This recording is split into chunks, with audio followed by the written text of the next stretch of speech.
Assalomu alaykum hurmatli tinglovchilar. Bugun biz sizlar bilan giperaktiv bolalarni aniqlash va ular bilan ishlash yuzasidan tavsiyalar haqida gaplashamiz. Bugun bizning mehmonimiz Olmazor tumani Oriental Kinderland nodavlat maktabgacha ta'lim tashkiloti yetuk mutaxassisi, psixolog Hajayeva Ozodaxon tashrif buyurganlar. Xush kelibsiz. Rahmat, assalomu alaykum. Va alaykum assalom. Xush kelibsiz.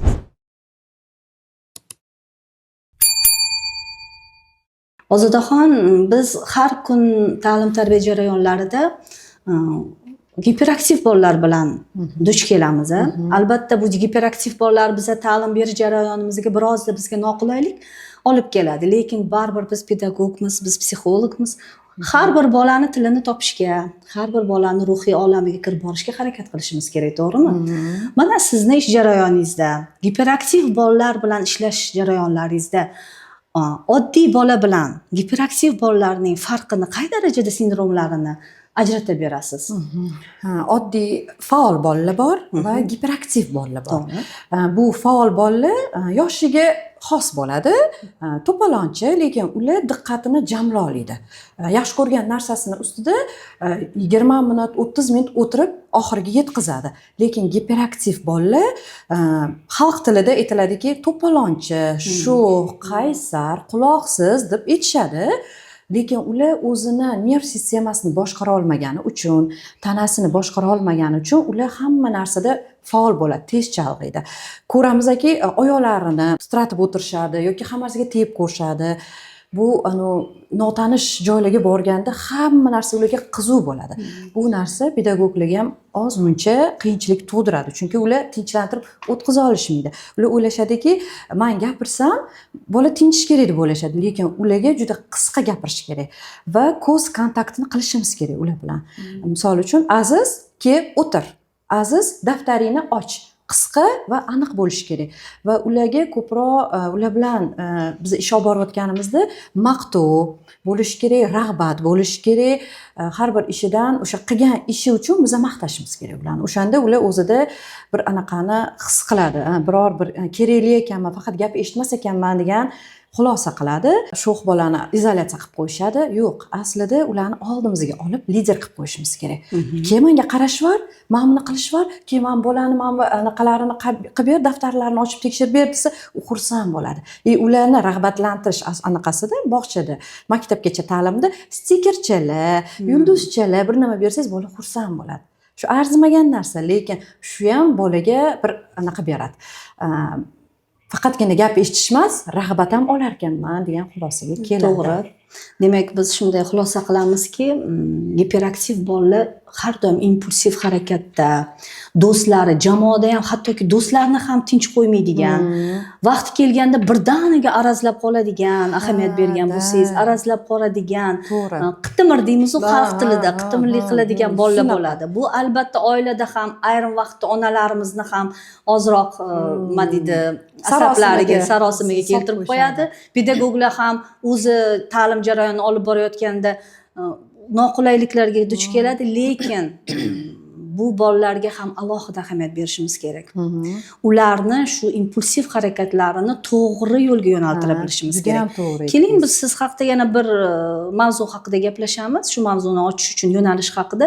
O'zi giperaktiv bola nimaga giperaktiv bo'ladi? Nega shunday tug'iladimi yoki u shakllanadimi?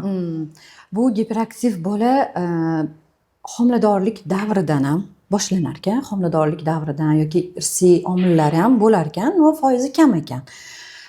Homiladorlik davrida ona ko'p stressga uchrasa yoki zararli moddalarni, misol uchun nikotin yoki alkogollarni ichgan bo'lsa, iste'mol qilgan bo'lsa, bola asfiksiya bilan tug'ilishi, qorindagi asfiksiya homiladorlik davrida va tug'ruq jarayonidagi asfiksiya, ya'ni kindikka o'ralib tug'ilish ham sabab bo'lib qolar ekan. Demak, bunda kislorodni голодание bo'lar ekan deb bo'ladi. Kislorod yetishmovchiligi bo'ladi. Shu ham sabab qilib ko'rsatilgan. Keyingi tug'ruqdan keyingi holatlarda ham o'sha bunaqa bolalarda o'sha nevropatolog ko'rigi bekordan emas ekanda, mana shu bir oylikda olib boramiz-ku, nevropatolog ko'rigi pediatr обязательно ko'rish kerak deydi, keyin o'shanga qarab privka olish kerak bola, o'shalarni chiroyli qilib qo'yib olib e'tiborli bo'lishimiz kerak ekan. Biz ota-onalar, ya'ni shu boshidan tug'ilgandan, buni anaqa otasi shunaqa, amakilari shunaqa bo'lgan deb bir xil vaqt o'tkazib yuboramiz-da. Bu nimaga olib keladi? Giperaktivga agar biz yaxshilab ahamiyat bermasak, oddiy to'polonchi bola deb o'tib ketsak, bola ertaga maktabga chiqqanda qiynaladi. Diqqatini jamlay olmaydi, hammaga qitmirlik qiladi. Ularning intellekti zo'r bo'ladi, aqli zo'r bo'ladi. Lekin hammaga teyaversa, qarayaversa, qalamlarni oladi, постоянно kimgadir gapiradi, darsda gapi bo'ladi. Bu o'qituvchiga ham noqulaylik tug'diradi, keyin o'qituvchi bolang quloqsiz, qaramaydi, qilmaydi degan gaplarni aytadi. Keyin shu bilan konflikt keladi, bola o'zlashtirishga ham qiynaladi. Diqqat tarqoq bola o'zlashtirishga qiynalib qoladi. Albatta. Endi bunaqa bolalarni o'zi kun tartibiga juda ham rioya qilishimiz kerak. Yeyotgan ovqatlari, uyqu обязательно vaqtida bo'lishi kerak. Bu mana bog'chaga keladigan bolalarimizni uyqu bo'lmaydi 5 kun, sochi dushanbadan jumagacha stabilniy bo'ladi. Chunki ertalab bog'chaga turish kerak. Lekin shanbada qo'yib yuboriladi bu narsa. 10 gacha mumkin yoki kechqurun 12 da yotsang ham bo'ladi. Yo'q, mumkin emas. Keyin bu giperaktiv bolalarni ko'proq suzishga, sport anaqalaridan yoki futbolga, chunki ular постоянно harakatda. Shunaqa anaqalar bilan kompleksni qilib olib borsak bo'ladi. Jismoniy harakati faol bo'lishi, bo'lgan to'garaklarga jalb qilish kerak.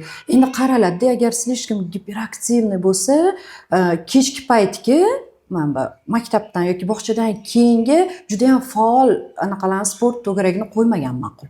Suzish, tinchlantiruvchi anaqalarga berish kerak. Keyin gadjetlar ham bu agressiyani yanada uyg'otishi mumkin. Hozir televizor, planshet, telefon, o'zi shu ham katta muammo bo'lyapti hozir. Bola asosan hozirgi farzandlarimiz, nabiralarimiz har bir ko'rgan filmiga, har bir ko'rgan multfilmiga taqlid qilishni boshlaydi.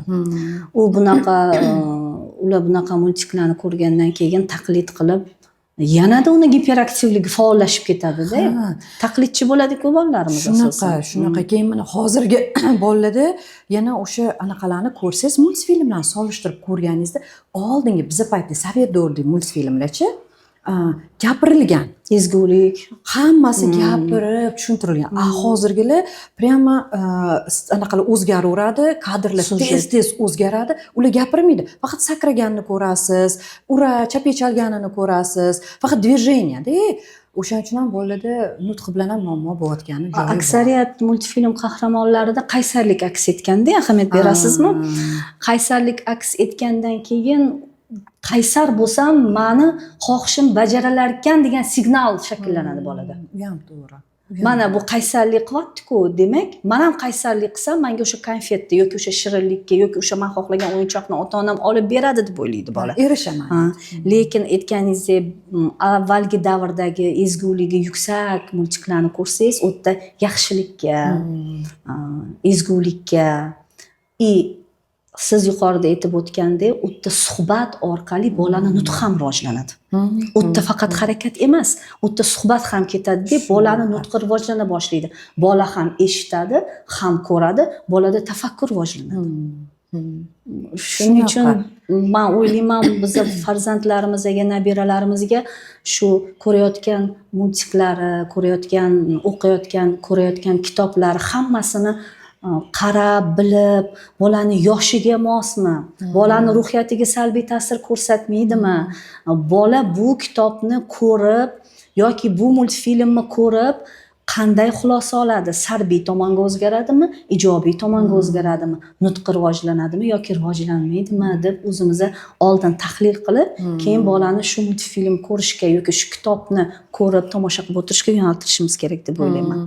Xuddi shunaqa, yana qo'shimcha qilib aytmoqchimanki, giperaktiv bolalarga yeyotgan narsalari, shakarli narsalarni kamaytirish kerak. Ratsioniga ahamiyat berish kerak. Juda ham, chunki shakar bu bizda faqatgina oddiy shakar emas-da. Bu kartoshkada ham shakar bor, chipslar, har xil qo'shilgan konservativ narsalar hozir ko'p. Bu gazli ichimliklar, oddiy shirin suvlar ham o'sha shakar hisoblanadi-da. Yeyotgan narsalarni shunga ham ahamiyat berishligi kerak. Mana shu yo'l-yo'lakay va oddiy konfetku, oddiy shokoladku va kichkinagina berdim degan Me'yor bo'lishi kerak me'yor demoqchisiz. bo'lishi kerak. Hozir o'sha me'yorlar xuddiki yo'qolib qolganda, chunki har qadamimizda shirinliklar, har qadamimizda marketlar, bu ana ustidagi qog'ozlari, yaltir-yultirlari ham bolalarni ham jalb qiladi-da.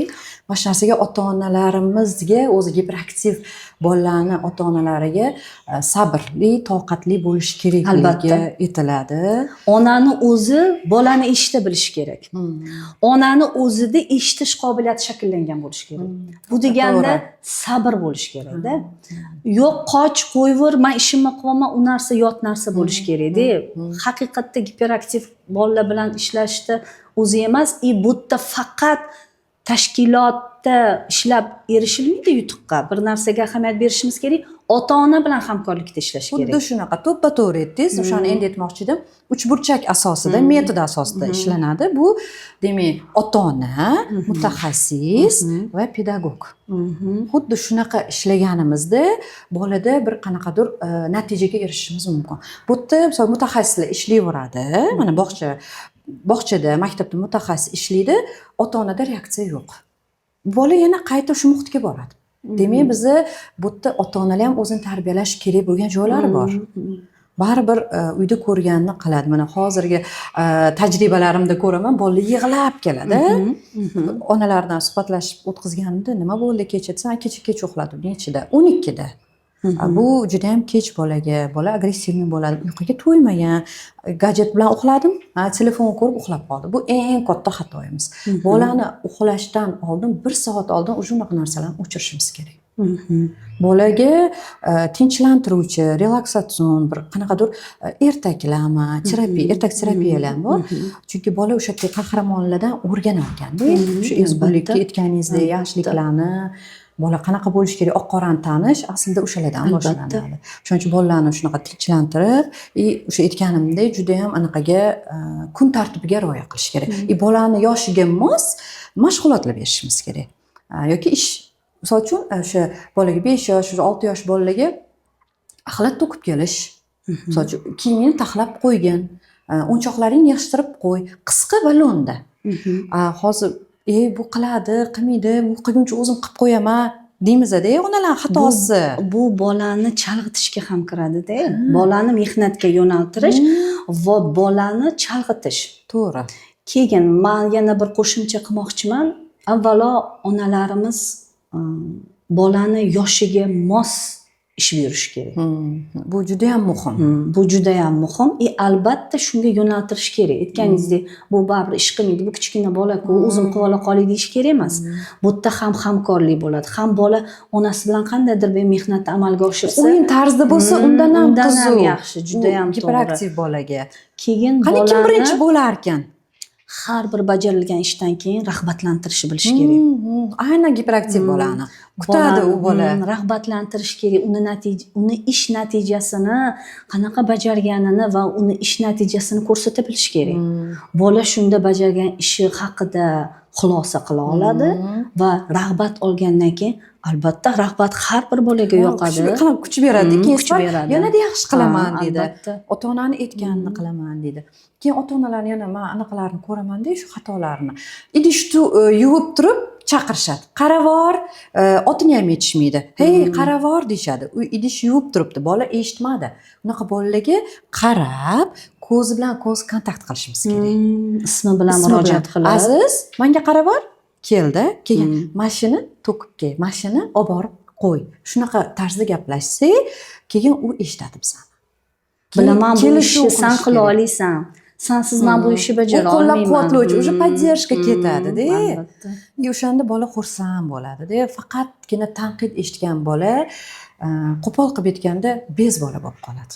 Faqatgina tanqid eshitursa, mana o'zingizdek odam ham hammadan tanqid eshityapsiz. Maktabda eshityapsiz, bog'chada eshityapsiz, uyda yana eshityapsiz-da, odamning o'ziga bo'lgan ishonchi ham tushib ketadi-da. Shu yoshlikdan boshlanar ekanda bu narsalar.